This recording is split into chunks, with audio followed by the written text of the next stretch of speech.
Hello and welcome back. Today I have in front of me a Colt 1903 Pocket Hammerless, and this is of course chambered in 32 ACP, and this is a military version, and it's Parkerized, of course. This is in the 570,000 serial number range, so it's a post-production one. I'll get into that in a minute. I'd like to take a moment to thank Mr. John Bruner for his research in this area of Colt pistols. He's written a couple of books on these, and they're invaluable to the Colt collector. His vast knowledge on this subject is been acquired over 50 years, and just a lot is owed to him for the knowledge on this particular pistol. Now anyway, being a military, September 29th of 1917, there was 200 of these in 32 ACP that were ordered for the Washington, D.C. naval yards, and they were primarily for couriers and intelligence personnel. Now that was the only significant shipment up until 1941, and two of these at that point in time that were in that original 200 pistol shipment were sent to a naval observer in Brazil. Now in World War II, at the outbreak of World War II, it was noticed that there was a need for a small concealed carry weapon, and some 2-inch revolvers were used for that, but most people preferred this small Colt Auto. Now, general officers didn't like the bulky 45s. They wanted something that was a little bit smaller but still a badge of authority, and this fit the bill for the general officers. Now, the first acquisition of these by the military was shortly after World War II, or excuse me, after Pearl Harbor started, beginning World War II. And the first acquisition was between January 6th of 42 and February 1st of 42, when Colt shipped 1,000 of these to Springfield Armory. Now between February 3rd of 42 and March 4th of 42, they sent another 1,000 of them. Half of the first 2,000 that were sent went to England under the Lend-Lease Act. And then let's see, after that there was May 14th of 42, another 1,000 marked U.S. property went directly to England from Colt under the Lend-Lease Act. Now, some of the other places these were known to have gone were through to a naval torpedo station, Coast Guard procurements through Coast Guard procurements were another one.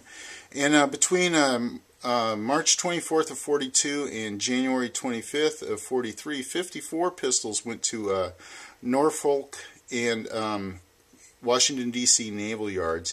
Now there was a hiatus of Colt 32s from September 23rd of 1942 through March 30th of 44, and then shipments resumed again on March 31st of 44 when 100 went to the Military Intelligence Division of the Pentagon. Now 2,828 went to the OSS between April 17th of 44 and September 26th of 44. And then at this point the finish was changed to the Parkerized that you see here. And at that point in time too, the sights were also changed to these military style sights. I'll get into that in a moment. And let's see what else. The serrations were changed from 17 to 19 that we see on the Model O. Now 5,000 of these went to England between November 2nd of 44 and December 19th of 44. And out of that shipment, the first 318 were blue. The rest were Parkerized. And they were sent at the request of the OSS for their colleagues in the British Special Operations Executive. Now 100 more were sent to England on December 15th of 44 for the Port Strategic Services Officer. So you can see a lot of these went overseas. Major shipments to Springfield Armory then again resumed on December 22nd of 44 through February 22nd of 45, where 5,216 of these were shipped there.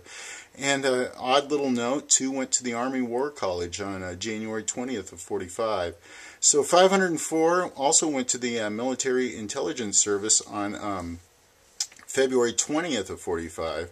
And then 15 of these pistols were sold to the Austin, Texas Police Department between 9/24/45 and December 4th of 45.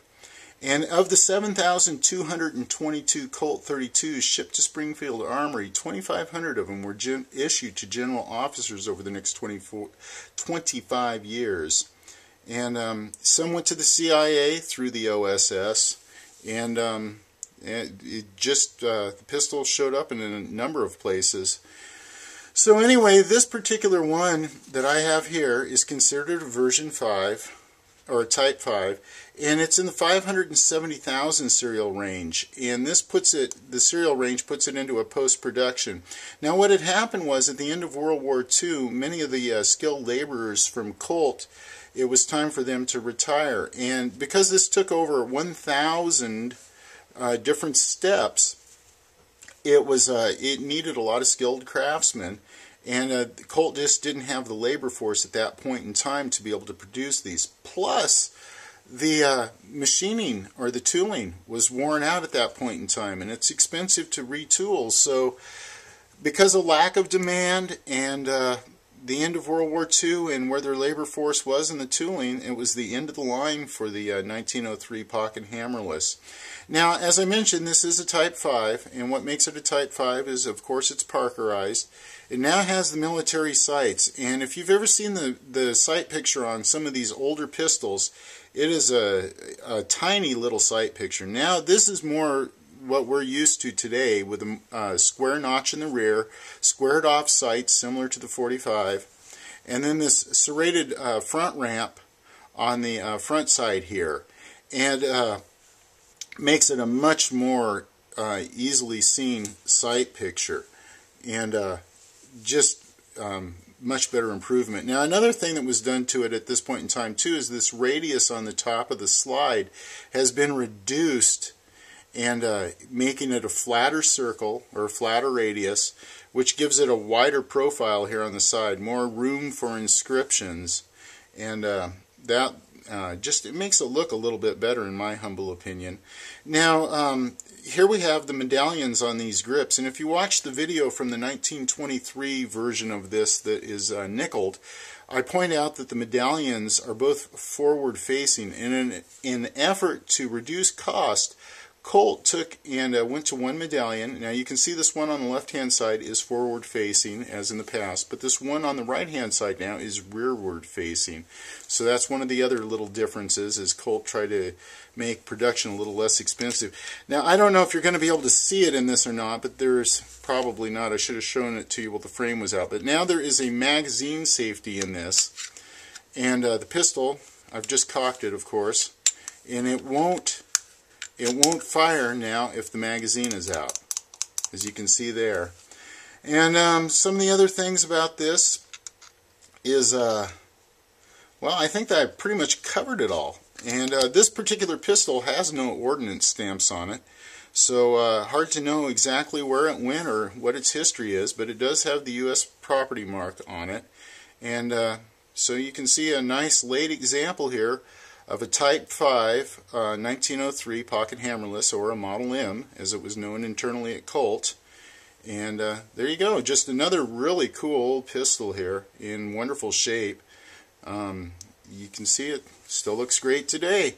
Alright, I'd like to take a moment to thank all the new subscribers I have, and thanks for tuning in and watching these videos. I hope you people are enjoying this project as much as I am, and thank you very much for watching. Have a great day.